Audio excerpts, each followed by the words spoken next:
আজকে দেখো এমন একটা জিনিস দেখাচ্ছি, ঘরের মধ্যে সাপ। কিন্তু আমি কি করে বার করব বুঝতে পারছি না।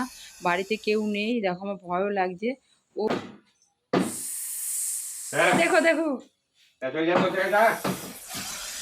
আমাদের বন্ধু বান্ধব সব এই যা যা যা, কিন্তু দাদা তাড়াচ্ছে, যাচ্ছে না একদম ওই জায়গায় একভাবে ও বাবা গো, ও মা গো, দেখো কেরম করছে। জায়গাও পাচ্ছে না তো।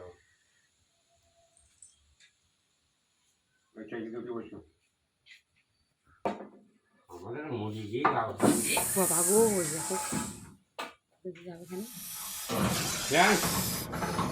যাচ্ছে না, বেরোলো সাপটা। দেখো ওই ঘর থেকে এই ঘরে চলে আসলো, আর দাদা তার মধ্যেই বেরিয়ে গেছে। আর বাড়িতে তো কেউ নেই, দাদাটা সাপটা তাড়িয়ে দিল, আর এখন কে তাড়াবে বলো। আর বর্ষার সময় খাটের নিচে ব্যাঙ ঢোকে, ব্যাঙের জন্যই সাপটা ঢুকেছে, নাহলে তো ঢুকতো না। দেখো এত বড় বিষাক্ত একটা সাপ। কি করব, বাড়িতে তোমার দাদা ভাই নেই, কেউ নেই, শ্বশুর নেই, শাশুড়ি নেই, মেয়ে স্কুলে গেছে, রান্না করব কি করে বলো। এরকম যদি সাপ থাকে ঘরের মধ্যে, রান্না করা যায়? কি করব বুঝতেই পারছি না। দেখো সাপটা 1 থেকে 1.5 ঘন্টা একভাবেই আছে। সন্ধে হতে আসলো, দাদাভাই খেতে আসবে, আমি এখনো রান্নাই করতে পারলাম না। কি করে রান্নাটা করব বলো, সাপটা বেরোচ্ছেই না, ভয় লাগে। যাই হোক, তোমরা সবাই কিন্তু সাবধানে থাকবে।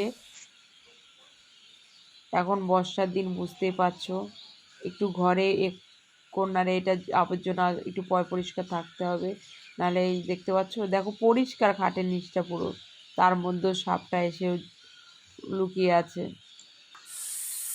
যাই হোক বন্ধুরা, কোথা থেকে ভিডিওটা দেখছো অবশ্যই কমেন্টে জানাবে। বাই, সবাই ভালো থেকো, সুস্থ থেকো।